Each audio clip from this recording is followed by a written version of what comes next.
Oh, kita berimam di rumah apakah dapat pahala 27 darajat?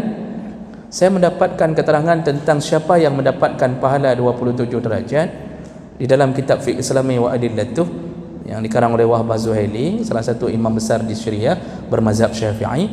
Disebutkan bahawa dalam pandangan 4 mazhab yang mendapatkan pahala 27 derajat iaitu mereka yang salat berjamaah bersama imam, walaupun dia hanya sempat mendapatkan salam pertama imam. Jadi ketika dia datang, dia sempat duduk salam pertama imam. Artinya dia masbuk, tapi dia dapat ikut bersama imam. Artinya walaupun dia harus menambahi 4 rakaat lagi, tapi dia dihitung bersama imam. Ini menunjukkan bahawa, tapi yang paling bagus dalam kitab itu disebutkan yang bisa bertakbiratul ihram bersama imam, itu yang sempurna 27. Sedangkan yang bisa bersama imam tapi masbuk, para ulama mengatakan bisa jadi dikurangi Allah di bawah 27, tapi tetap bersama imam. Tetap bersama imam. Jadi yang dapat takbiratul ihram sempurna, yang di bawah-bawah tersebut bisa jadi tidak sampai 27, 26,99, 99, 999, bisa jadi begitu. Yang merempuat 25, tergantung. Sudah, kalau itu disyaratkan semuanya bersama imam dan itu dilakukan di dalam masjid, di tempat azan dikumandangkan, karena itu perbuatan Nabi.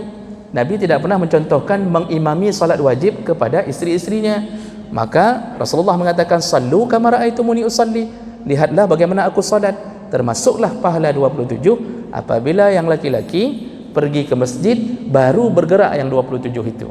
Kalau datang duduk menjadi imam di rumahnya, itu tidak masuk kategori orang-orang yang mendapatkan 27, kecuali uzur. Baru dapat. Bagaimana uzur? Hujan lebat, nggak bisa ke masjid, atau sakit, dia lalu jadi imam bagi isterinya. Kalau uzur, maka dihitung seperti dia ke masjid. Syaratnya dia selama ini sebelum uzur itu datang memang ahli masjid. Tapi kalau dari lahir pun hantar menjak masjid, jangan merempok cik.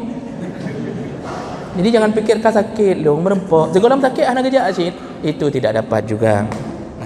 Jadi jangan biasakan, bapak-bapak yang dimuliakan Allah, jangan biasakan untuk mendirikan salat jamaah di rumah karena tidak ada contoh kecuali uzur.